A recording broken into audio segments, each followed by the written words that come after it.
మంచి మాట చూసే విధానంలో మార్పు రావాలి. సింపుల్ ఏంటంటే పబ్బుకు పట్టు చీర కట్టుకొని పొమ్మంటావా నా ఫస్ట్ క్వశ్చన్. అసలు మనకు పబ్బులు అవసరమా? బరాబర్ కావాలి. ఎందుకంటే పబ్బులు వద్దని చెప్పాల్సినటువంటి రైట్స్ మనకు లేవు. ఇప్పుడు ఒక అమ్మాయి, ఇప్పుడు నాకు తెలిసిన అమ్మాయిల్లో 100 మంది అమ్మాయిల్లో 90 మంది అమ్మాయిలు సిగరెట్ తాగుతారు. నాకు తెలిసిన అమ్మాయిల్లో సిగరెట్ తాగొద్దు అని చెప్పడానికి నేనేవాడిని? అది వాళ్ళ తల్లో తండ్రో చెప్పాలి. నాకు ఆ రైట్స్ కూడా లేవు, నేను చెప్పను.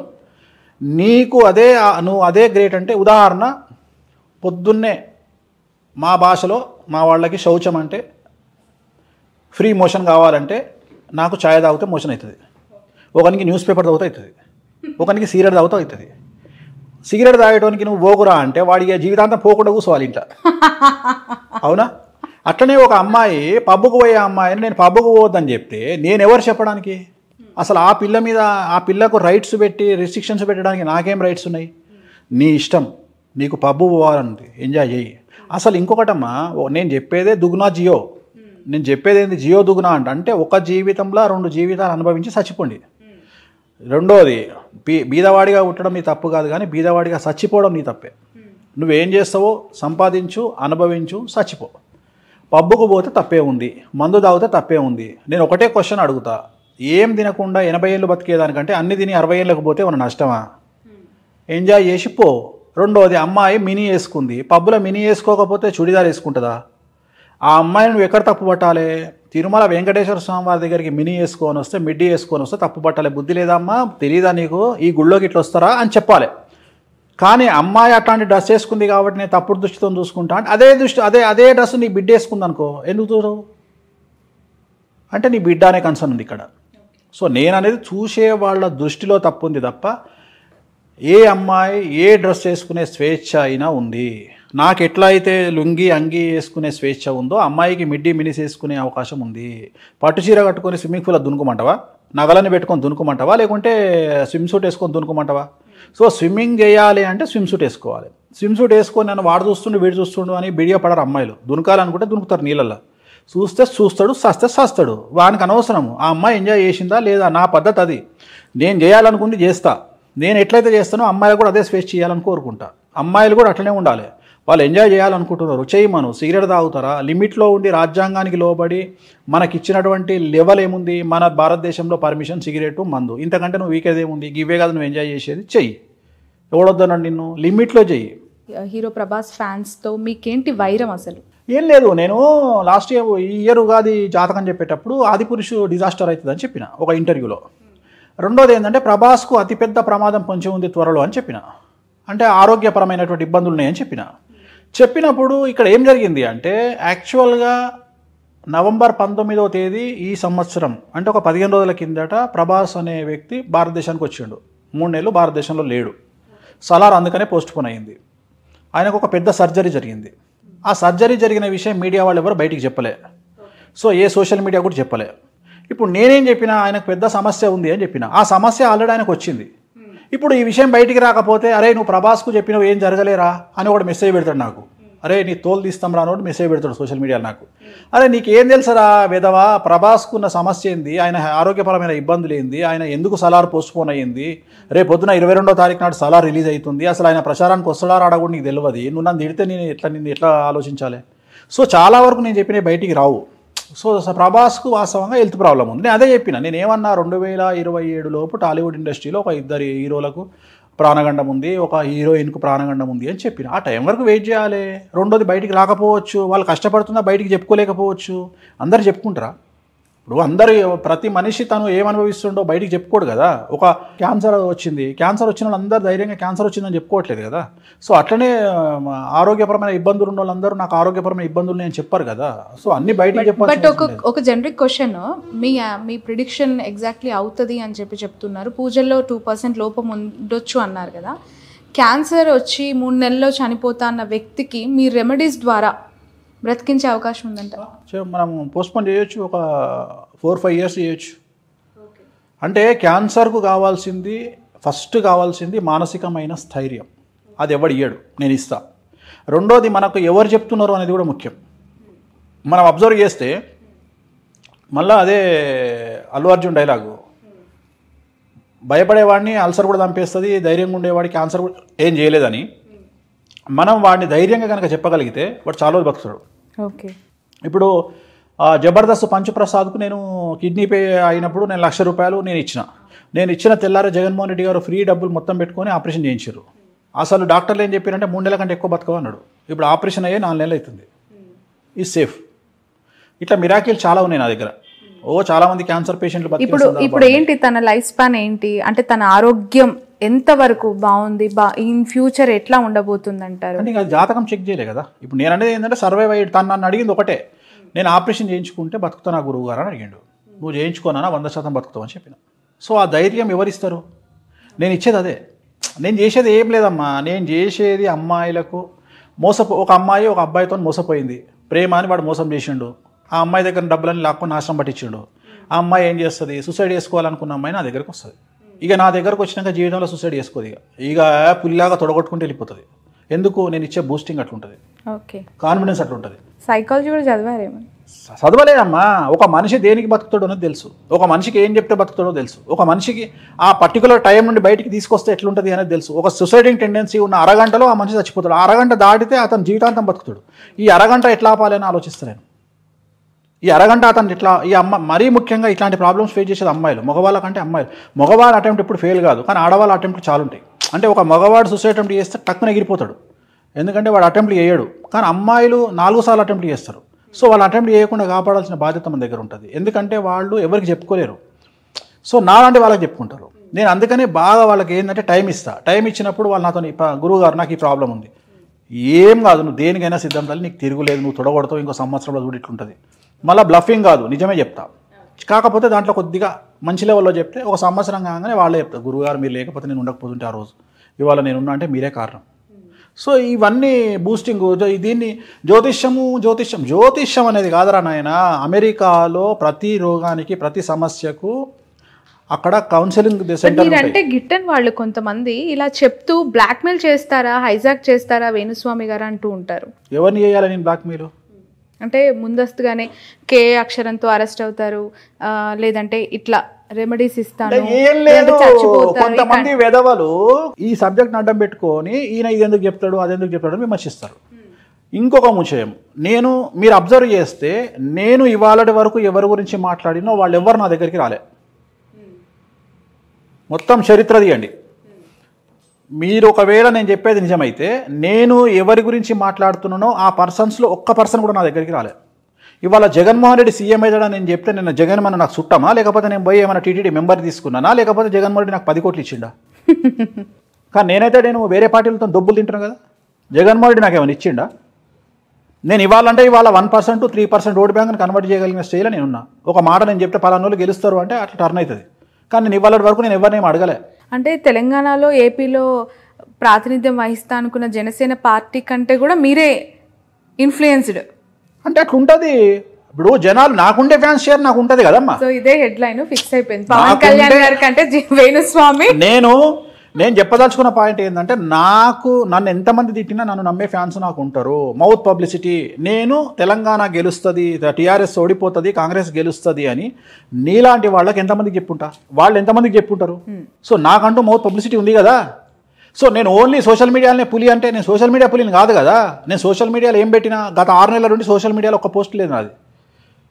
సో నేను ఏమి యూట్యూబ్ను వాడతలేను, సోషల్ మీడియాను వాడతలేను. మొన్న ఎవరో విమర్శిస్తున్నాను, నేను డబ్బులు ఇచ్చి ఇంటర్వ్యూలు చేయించుకుంటున్నాను. అరే పిచ్చినాయాలా, డబ్బులు ఇచ్చి ఇంటర్వ్యూలు కాదరా, నేను సంవత్సరానికి లాస్ట్ ఇయర్ చేసే ఇంటర్వ్యూ మళ్ళీ ఇవాళ చేస్తున్నా.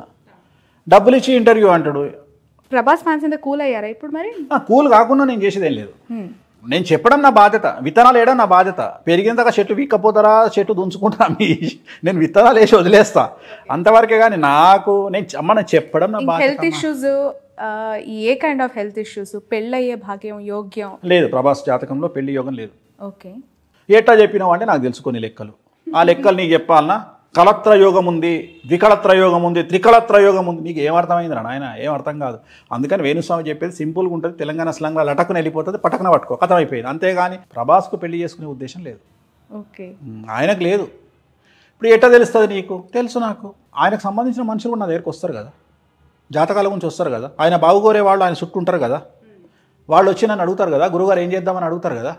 ఇప్పుడు పవన్ కళ్యాణ్ గురించి ఎంతోమంది నన్ను అడుగుతారు, పవన్ కళ్యాణ్ గారికి గురుగారు పూజలు చేద్దామా, మీరే చేయించండి, సీఎం అయ్యే భాగ్యం ఉందా, సీఎం కాకుండా మినిస్టర్ అనే భాగ్యం ఉందా అంటే నేనేమంటా అంటే ఆ యోగం మీరు ఆయనతో మాట్లాడి ఆయన కూర్చోబెట్టండి, నేను పూజ చేస్తా అంట. ఆయన కూర్చోకుండా నేను చెయ్యను అంట. నేను చేసే పూజలలో వాళ్ళు కూర్చుంటే ఫలిస్తాయి. నేను ఆయన కూర్చోకుండా నేను చెయ్యను, నాకెందుకు అవసరం, నేను చెయ్య. రేపు పొద్దున నేను చేసినాక ఆయన కాకపోతే. జగన్మోహన్ రెడ్డి గారి గురించి పూజ చేయించిన పరిస్థితులు, ఆ సందర్భంలో జగన్మోహన్ రెడ్డి గారు ప్రత్యక్షంగా పాల్గొనలేదు, కానీ ఆయన సీఎం అయ్యారు. ఎట్లా? ఆయన ఒకసారి కూర్చొని వెళ్ళారు, ప్రారంభం చేసింది ఆయనే. ఓకే, సంకల్పం చెప్పుకొని పోయారు. అది 8 వారాలు చేసినాం. ఒక్కసారి చేసింది కాదు, అది 8 వారాలు చేసినాం. ఆయన సంకల్పం చేసుకుని వెళ్ళిపోయిన తర్వాత చేసినాం. రైట్. టాలీవుడ్ నుంచి మరో సెన్సేషనల్ హీరో అల్లు అర్జున్ గురించి మాట్లాడుకోవాలి. గంగోత్రి సినిమా నుంచి పుష్ప ద రైజ్ వరకు నేషనల్ హీరోగా ఎస్టాబ్లిష్ అవ్వడం ఎలా చూడాలంటారు? ఎప్పుడో చెప్పిన, నేను లాస్ట్ ఇయర్ చెప్పిన, ఆయనకు తిరుగులేదని. The original pan India star, నిజమైన పాన్ ఇండియా స్టార్ ఇండియాలో ఒకే ఒక్క అల్లు అర్జున్. ఆయన జాతకం తిరుగులేదు ఇంకా 15 ఏళ్ళు. ఓకే, ప్రతి సినిమా సక్సెస్ అంటారా? గ్యారంటీ, మినిమం, తిరుగులేదు ఆయనకు. And one more hero Ram Charan గారికి సంబంధించి రీసెంట్గా ఆయనకి పాప పుట్టింది క్లింకారా అనే పేరుతో. ఇంకా నెక్స్ట్ ఎంతమంది పిల్లలు పుట్టే అవకాశం ఉంది అని చెప్పి ఆ పాప ఫోటో కింద కమెంట్స్ రూపంలో వస్తూ ఉన్నాయి. లేరు, ఒక్కలేనా? ఓకే, ఈ పేరుకి సంబంధించి ఒకసారి క్లారిటీ తీసుకోవాలి. క్లింకారము ఏం లేదు, దానికి ఏం లేదు, వాళ్ళు సెంటిమెంట్గా పెట్టుకున్నారు. అండ్ వన్ మోర్ థింగ్, పుట్టిన టైంని బట్టి, ఆ నిమిషాలు, సెకండ్లు, గంటలను బట్టి పేరు పెట్టుకోవాలా, నచ్చిన అక్షరాన్ని బట్టి పేరు పెట్టుకోవాలి. జన్మనామం వేరు, వ్యవహారనామం వేరు. జన్మనామం వేరు, వ్యవహారనామం వేరు. ఓకే, ఎవరిష్టం వాళ్ళది. అంటే ఖచ్చితంగా జన్మనామంతో లింక్ అయి ఉండాలి, లేదంటే దానికి రిలేటెడ్ సంబంధమే లేదు. జన్మనామం ఎందుకు పెట్టిర్రు అంటే జనాలు మర్చిపోతారని పెట్టిర్రు. ఉదాహరణ చూ, చే, చోలా అంటే అశ్విని నక్షత్రం. సపోజ్ మీ ఇంట్లో ఎవరో, మీ ఇంట్లో ఒక 1970లో మీ ఇంట్లో మీ అన్ననో తమ్ముడో పుట్టిండు, మేషరాశిలో పుట్టిర్రు. వాళ్ళకు తెలియక మేము మర్చిపోయినాము, వాళ్ళకి ఏం నక్షత్రమో తెలియదు. సో జనరల్గా మేము ఏమంటాము, చెన్నయ్య అని చెప్పమంటాం. చూచే, చెన్నయ్య అంటే అశ్విని నక్షత్రం 2వ పాదం మేషరాశి. అట్లనే ఒక అమ్మాయి పుట్టింది మీ ఇంట్లో 1970లో, మీ అక్కనో మీ చిన్నమ్మనో పుట్టింది. ఆమె జన్మనామం మీరు చెప్పారు, గురువు గారు మాకు ఆమె డేట్ ఆఫ్ బర్త్ లేదండి, కానీ ఆమె జన్మనామం మాత్రం టొక్కమ్మ అండి గుర్తుంది అని. అవును, టొక్కమ్మ నా అమ్మ, టేటో పాపి ఉత్తర కన్యా రాశి 2వ పాదం అని చెప్పి అయిపోయింది. ఉత్తరా నక్షత్రం 2వ పాదం. అంటే ఇవన్నీ కూడా ఎందుకు పెట్టిర్రు ఈ పేర్లు అంటే, ఒకవేళ మీకు జాతకాలు తెలియకపోతే డైరెక్ట్గా బ్లైండ్గా పంతుల దగ్గరికి వెళ్ళిపోయి, పంతులు గారు నాది టొక్కమ్మ జన్మనామం అండి అనగానే జాతకం చెప్పేస్తాడు పంతులు. ఓకే, అందుకని పెట్టిరు. ఇది చాలా ఈజీ మెథడ్లో పెట్టిరు. కొన్ని ఇయర్స్ బ్యాక్ వెళ్తే వాళ్ళకి అసలు టైం తెలియదు, ఏమీ తెలియదు, అందుకని ఇది పెట్టిరని చెప్తున్నా.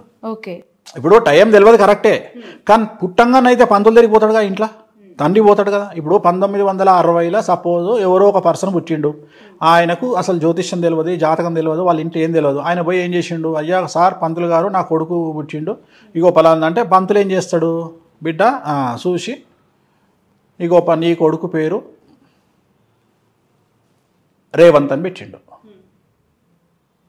ఏం నక్షత్రం, రేవంత్ అంటే చిత్తా నక్షత్రం, తులారాశి. సింపుల్, వచ్చేసింది. అందుకని ఎక్కడికి పోయినా రేవంత్ అనే పదం, నువ్వు రేవంత్ బిడ్డ జన్మనామం నీ తులారాశి పో, అయిపోయింది. అంటే ఈజీ, చాలా ఈజీ ప్రాసెస్ అట్లా. సో చాలా ఈజీ ఇది. హిమవంతుడు అంటే పుష్యమి నక్షత్రమా, పో కర్కాటక రాశి పుష్యమి నక్షత్రం. సో ప్రతి నక్షత్రానికి, ప్రతి రాశికి ఈ బ్లైండ్గా గుర్తుంచుకోవడానికి పేర్లు. అందుకని చాలా ఈజీ యాక్సెస్లో ఇవి పెట్టిరు. అది అయిపోయిన తర్వాత ఇప్పుడు తెలంగాణ ప్రాసెస్ ఏంది, తెలంగాణలో ఎప్పుడు మనకు జాతకాలు పేపర్ల మీద రాసి ఎవరు రాయరు. ఇక్కడ ఏంది పరిస్థితి అంటే, సంక్రాంతి అయినాక 3 రోజుల పుట్టిన బిడ్డ 1987 గోజలింటికి వస్తున్నాయి, అయిపోయింది. అంటే 1987లో సంక్రాంతి అయినాక 3 రోజులకు, సంక్రాంతి 14 తారీఖు 17 తారీఖు పుట్టినావు, గోజలు ఇంటికి వస్తున్నాయి అంటే సాయంత్రం 6 గంటలకు పుట్టినావు నువ్వు. ఎందుకు 6 గంటలకు బర్రెలన్నీ ఇంటికి వస్తాయి, అయిపోయింది. నీ జాతకం ఆ టైంతో సహా వచ్చేసింది కదా, సింపుల్. అదే ఆంధ్రాలో అయితే పేపర్ మీద రాసి పెడతారు, చాలా తేడా ఉంటుంది. ఇప్పుడు ఉదాహరణ ఆంధ్ర తీసుకుంటే అక్షరాభ్యాసానికి ఇంపార్టెన్స్ ఎక్కువ. ఎందుకంటే అక్షరాభ్యాసం అనేది పెళ్లితో సమానంగా చేస్తారు, ముహూర్తం చూసి సరస్వతి టెంపుల్కి వచ్చి బాసరాకు వచ్చి. తెలంగాణ అట్లా కాదు. తెలంగాణలో పోయినవా ఫస్ట్ వాడు బాసరా అది చేయకముందే వీడు పోతాడు, మంచిగా క్వార్టర్ వేసుకుంటాడు, బీర్ తాగుతాడు, ఎంజాయ్ చేస్తాడు, ఒక టూర్ లెక్క అయిపోతే వెళ్ళిపోతారు. అంటే ఒక్కొక్క ఆచారం వ్యవహారం ఒక్కొక్క సాంప్రదాయం బట్టి ఉంటుంది. బట్ ఇక్కడ వన్ మోర్ క్వశ్చన్ నేను అడుగుతాను గురూజీ, పెళ్ళిళ్ళ విషయంలో ముహూర్త బలము దేనికి ఎంత ప్రయారిటీ ఇవ్వాలి? జీలకర్ర బెల్లం పెట్టేదానికా, తాళి కట్టేదానికా? జీలకర్ర బెల్లంకే ఇవ్వాలి. అవునా? ప్రామాణికం శాస్త్రం కూడా జీలకర్ర బెల్లమే చెప్తుంది. ఎందుకంటే అప్పుడే కదా చూసుకునేది, ఇద్దరు చూసుకునేది అప్పుడే. జీలకర్ర బెల్లమే దాని తర్వాత నీకు మిగతా విషయాలు వస్తాయి. మొహం చూసుకునే సందర్భం చాలా ముఖ్యమైన సందర్భం. అంటే ముహూర్తంలో చూసుకోవాలి. అంతకుముందు చూసుకోవచ్చు 1,00,000 సార్లు, అది వేరే విషయం. అది రెస్టారెంట్లో చూసుకోవచ్చు, హోటల్లో చూసుకోవచ్చు, ఎక్కడైనా చూసుకోవచ్చు. కానీ పెళ్లి పీటల మీద చూసుకునే ముఖం చూసుకునేది ముఖ్యమైన విషయం. ఓకే. అండ్ మన తెలంగాణ సైడు అంటే ఇక్కడ ఎక్కువగా డేలో మ్యారేజెస్ జరుగుతూ ఉంటాయి. డే ముహూర్తాలకు ప్రయారిటీ ఎక్కువగా ఉంటుంది ఇక్కడ పరిస్థితులను బట్టి. బట్ ఏపీ విషయానికి వస్తే రాత్రుల్లో ఎక్కువగా ముహూర్తాలు పెడుతూ ఉంటారు. బ్రహ్మ ముహూర్తం అంటారు, తెల్లవారుజామున ముహూర్తం అంటారు. డిఫరెన్సియేషన్ ఏం లేదమ్మా, సేమ్ ముహూర్తాలు సేమ్. లగ్న బలం అనేది సేమ్ ఉంటుంది. యాక్చువల్గా అభిజిత్ లగ్నం అనేది ఇట్ ఈస్ ఎక్స్ట్రీమ్లీ గుడ్. యాక్చువల్గా ఉదయం 11 నుండి 12:30 మధ్యలో వచ్చే ముహూర్తం ఈజ్ బెస్ట్ ముహూర్తం. దాన్ని అభిజిత్ ముహూర్తం అంటారు. సో ఆ ముహూర్తాన్ని మించింది ఏ ముహూర్తం ఉండదు. సో ఏదైనా అదే ముహూర్తము. బట్ అక్కడ ఏంటంటే మీకు నైట్ ముహూర్తాలు చేసుకోవడం అలవాటు వాళ్ళకు. ఉదాహరణ రేపు తెల్లవారుజామున, ఇవాళ రాత్రి 2 గంటలకు పెళ్లి ఉంటుంది, ఇప్పుడు రిసెప్షన్ పెట్టుకుంటారు. సో వాళ్ళంతా నైట్ ముహూర్తాలు, అదొక సాంప్రదాయం. మందికి క్వశ్చన్ ఉంటుంది, ఇవి ఇక్కడ మధ్యరాత్రి పెళ్లి చేసుకుంటారు, నిద్రపోతుంటారు, ఎవరికి అంత ఓపిక ఉండదు.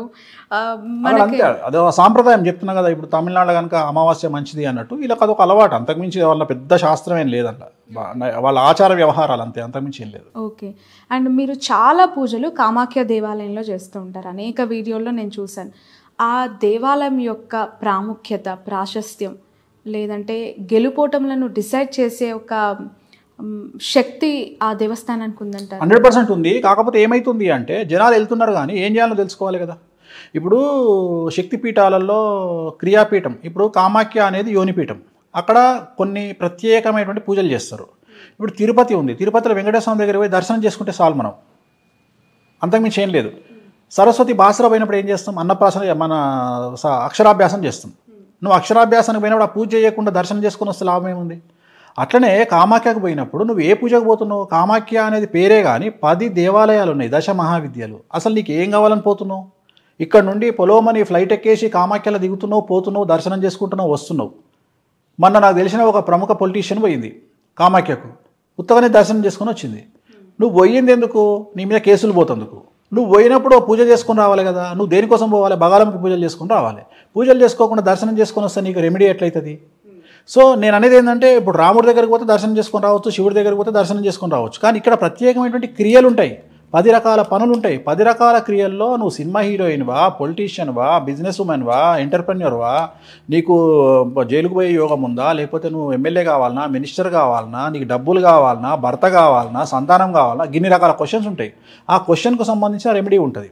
సో నువ్వు ఆ రెమెడీ చేసుకొని వస్తే సఫలీకృతం అవుతుంది తప్ప దర్శనం చేసుకొని వస్తే సఫలీకృతం ఎట్లయితుంది?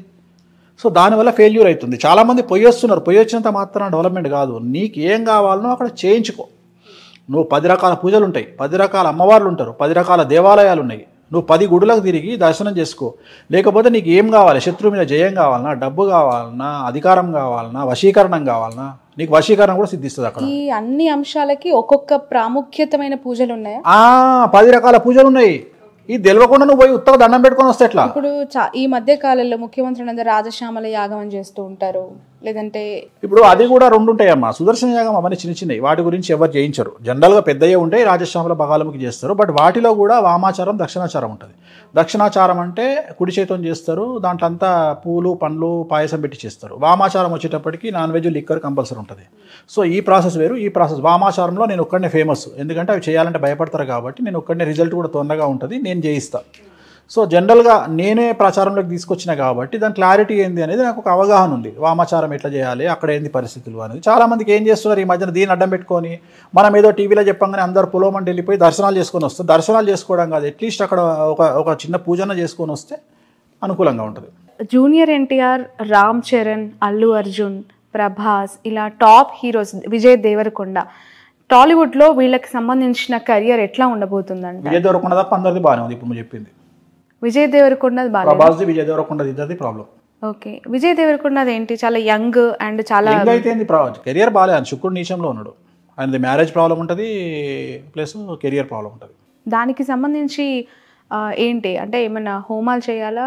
పదాలు తెలియని పెదవులకు అమృత వాక్యం అమ్మ. సంతానలేమి సమస్యతో బాధపడుతున్న ప్రతి స్త్రీమూర్తి బాధను మేము అర్థం చేసుకోగలం. Fertinine world best embryology lab మరియు జిల్ట్రిక్స్ అలారం సిస్టాన్ని మొట్టమొదటిసారిగా ఏపీ మరియు తెలంగాణలో ఈ నెల 9న ప్రముఖ సినీ నటి స్నేహ, స్పెయిన్ దేశానికి చెందిన international senior embryologist Javier Herrera గారు ప్రారంభించారు. ఈ శుభతరుణంలో రక్త పరీక్షలు, AMH test, RBS, semen analysis, ultrasound scan, follicle scan ఈ నెల 31 వరకు ఉచితంగా అందిస్తుంది. 49 49 అంటే సంతానం, 49 అంటే సంతోషం.